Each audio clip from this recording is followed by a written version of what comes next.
guys, it's Emma and I'm back today for you with another video, and today we are doing my August 2023 wrap-up. Now, I read, I would say, a pretty good number of books considering just how much I had on my plate in August, because as we all know, school started back up. I am now a junior in college, and so now my workload has increased significantly, and let's just say I've been getting my ass handed to me left and right and diagonally. So yeah, I'm just gonna be showing you guys all the books that I read this month and, you know, what my thoughts are about all of them. So if you guys could do me two favors, if you guys could look in the description box down below for all of the links that I have there for you guys. They are all about stuff pertaining to the world right now, and also down in the comments, let me know whether or not you've read any of these books, whether you agree with any of the stuff that I say about these books, whether you disagree, the usual, right? So with that being said, let's just get right on into it. The first book that I read for the month of August was The Wind Knows My Name by Isabel Allende. This tells two timelines. The first one about Samuel Adler. He's a little Austrian boy who's fleeing Austria to seek refuge in England from the Nazis. And the second timeline is about Anita, who, along with her mother, are seeking refuge in the United States from El Salvador. And in Anita's timeline, we have a social worker named Selena Duran, who is trying to essentially get Anita and her mother reunited and settled down safely in the US. I read this for one of my book clubs and I gave this 3 stars. It's not a horrible book, but it's also not one of the best books I've ever read. With that, I think that the writing itself was really the downfall of this book.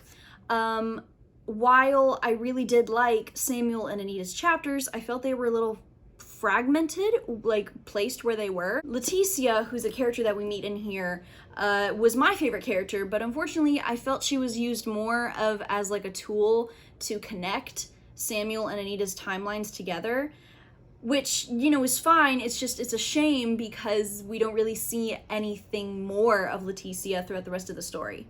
I don't know, just pretty much all of the characters, even Samuel and Anita, fell a little flat. Like, the romance in here, I just really didn't buy it. It was also a little icky for me that, like, the woman had a fiance and the man was like, oh yeah, you know, I know, but I mean, you're a free woman until you have that ring on your finger. What the fuck is going on in here on this day? The next book that I read for the month of August was also a book club book, and that was Nevada by Imogen Binnie. This is about a trans woman named Maria who is, you know, kind of tired of her life in New York, so she sets out to have a little road trip, and she meets another person named James who might also be trans, and is like, you know what? Camaraderie. I gave this book 2 stars. I want to say this right here. Even though I gave this 2 stars, I commend this book for, and I'm also glad that I read this book for it being a staple of trans literature. One of the things that I liked about this book is how nonchalant it portrays being trans. Maria talking so nonchalantly and acting so everyday about her being a trans woman, I think is really helpful for LGBTQ+ representation, and specifically trans representation, to emphasize normalcy. My biggest problems with this book, I have to say, are the stream of consciousness narrative that this book uses and the drug representation. The stream of consciousness narrative, unfortunately, I feel hinders this book a lot from a lot of the stuff that it was trying to do. The messages tend to get lost in the overly wordy sentences. These sentences would be so long, and these messages or topics or themes would be very important to what Maria was talking about or was going through at the moment or reminiscing about. And because these sentences are so long and so wordy and they carry on for so many different tangents and directions, the message unfortunately gets lost. Now, I may be uninformed, uneducated about this topic, and if I am, I acknowledge that, but last time I checked, I thought that heroin was literally one of the most addictive substances in the world. And Maria claims to have done, quote-unquote, lines of heroin when she was younger, which, okay, but how did she not get addicted to it? How did she not get addicted to it? And if she was addicted to it and was therefore in recovery for the rest of the book, while she was reminiscing and telling us, you know, that she had done, quote unquote, lines of heroin in her youth, she was still doing shots and drinking alcohol. Again, last time I checked, I thought that if you did any other addictive substances, you go into relapse when you're already in recovery for an addictive substance. I don't know. I just thought it was interesting. The next book that I read for August is probably one of my favorite books that I've read this whole month, and that is Razorblade Tears by S.A. Cosby. All right, this is about two dads, Ike and Buddy Lee, and their sons were in a gay interracial marriage, and their sons have been murdered. And so it's now about them trying to get revenge for their dead sons. I gave this book 5 stars. I loved this book. All right, I had such a fun time with this book. The entire time I was just envisioning Idris Elba and Ethan Hawke as Ike and Buddy Lee, respectively. I really did enjoy how Ike and Buddy Lee served as lenses for the bigotry in their respective communities.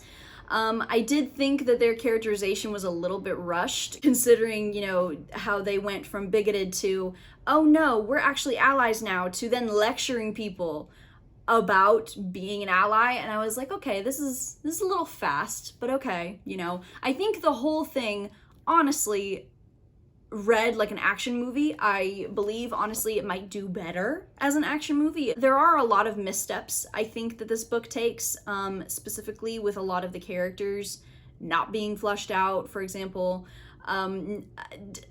almost none of the characters are fleshed out, really, other than Ike and Buddy Lee, and them not even a lot. One of the characters, her name is Tangerine, and she's a trans woman, and there is a plot point in here where it just is a lot of violence towards her, so do be mindful of that.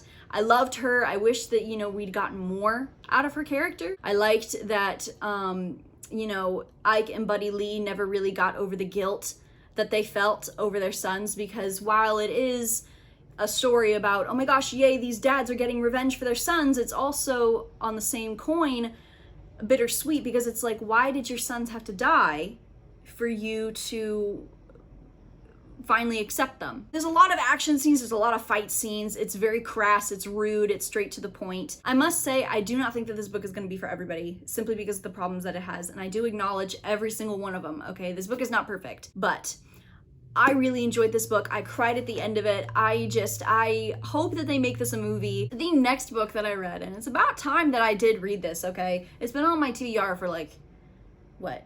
How many years? And that's The Poet X by Elizabeth Acevedo. This is a book written completely in verse, about a young Afro-Latina girl who is coming into her own, realizing the struggles that women go through, and she's finding her own also in slam poetry. I gave this 4 stars. I really loved this, okay? The quotes in here are spectacular, and the themes that are really talked about in here I loved so much, okay? We've got the theme of the relationship between a mother and a daughter, and how turbulent that relationship can seem, especially with all the factors in society that already go against women, not to mention the factors in society that pit women against women, including, sometimes as insidious as it is, women in the same family against one another, along with the theme of coming into womanhood and growing up as a woman in the United States, and, you know, how that can also sometimes add into the relationship with your mother. This honestly felt like I was reading from the diary of a very, very good friend. The next book that I read for the month of August was Sweat and Soap Volume 5 by Kintetsu Yamada. This manga series is about Kotaro and Asako, and they are getting into a relationship and them figuring out said relationship with one another. I think this is the first volume out of the entire series that I've read so far that I have not given 5 stars, simply because, not that I didn't like it, okay? I gave this 4 stars simply because I felt like it was a little bit more boring than the others. There's really nothing much else to say about it. I mean, I'm gonna read the next volumes. I mean, is anybody surprised? I'm not.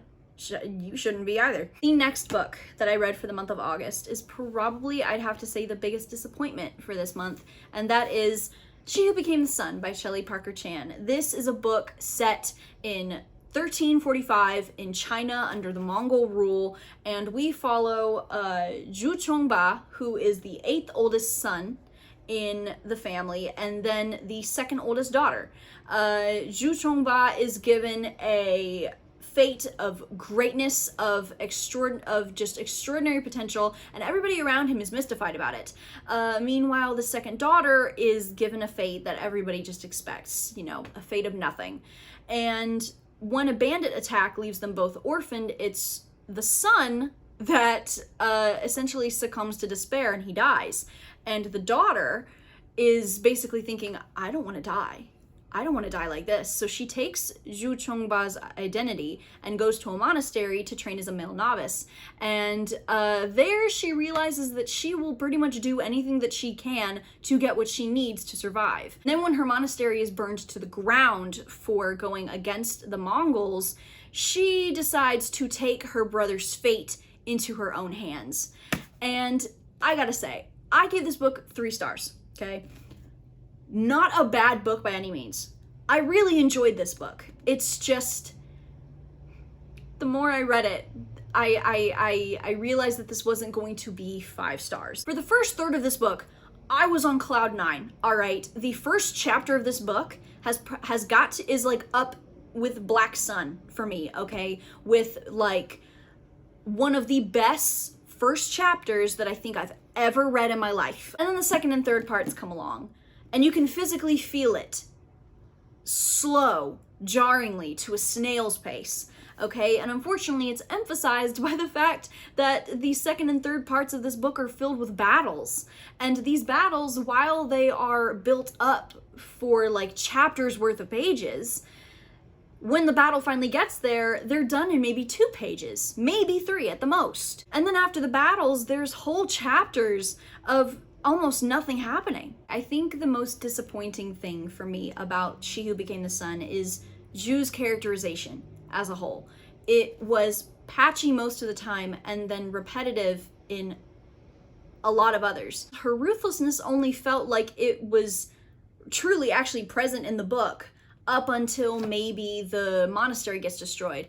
And then you have this whole chunk of the book where the ruthlessness really isn't there, at least not in the caliber that I was expecting. And it's watered down because unfortunately I was disappointed with how repetitive her character got with this theme that originally was so compelling, with her being, I need to take my brother's fate and his identity in order to carve out my own fate and my own identity. Pretty much all of the decisions that she makes, it's just constantly, I need to use my brother's fate. I can't let heaven know that I'm using my brother's fate. I need my brother's fate. I need my brother's fate. Yada, yada, yada.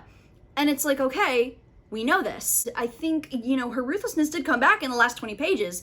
I'm not dogging the ending of this book, okay? I thought the ending was great. Lastly, I have to say the best part about this book is the exploration of sex and gender identity in this book through Zhu's and Ouyang's perspectives. They really gave great insight into just the sheer complexities of sex and gender identity, and I really think that that is what cements the LGBTQ plus representation in here. And of course, you know, there's the Sapphic couple in here as well to cement that too. The last book that I read for the month of August was the Iliad by Homer. This is my 3rd time reading it, and I annotated it this time, and girl, it looks so pretty.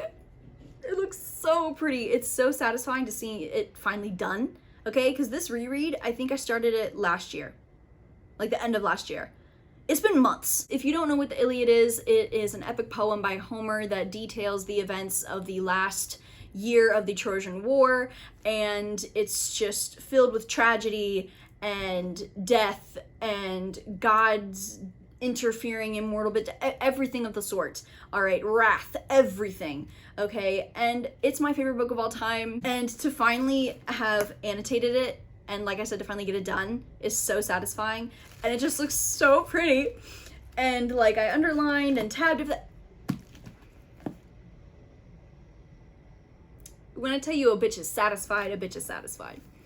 So you guys, those were all of the books that I read during the month of August. I hope that you've enjoyed. I hope that we all have a better reading month in September, and I hope that we all have a less stressful month in September. Hopefully. A bitch can hope, a bitch can dream. But Anyway, you guys, I hope that you've enjoyed. I hope that you'll continue to look out for more stuff on my channel. Stay safe, stay dry, stay inside, and I hope that you guys have a good rest of your day. Goodbye.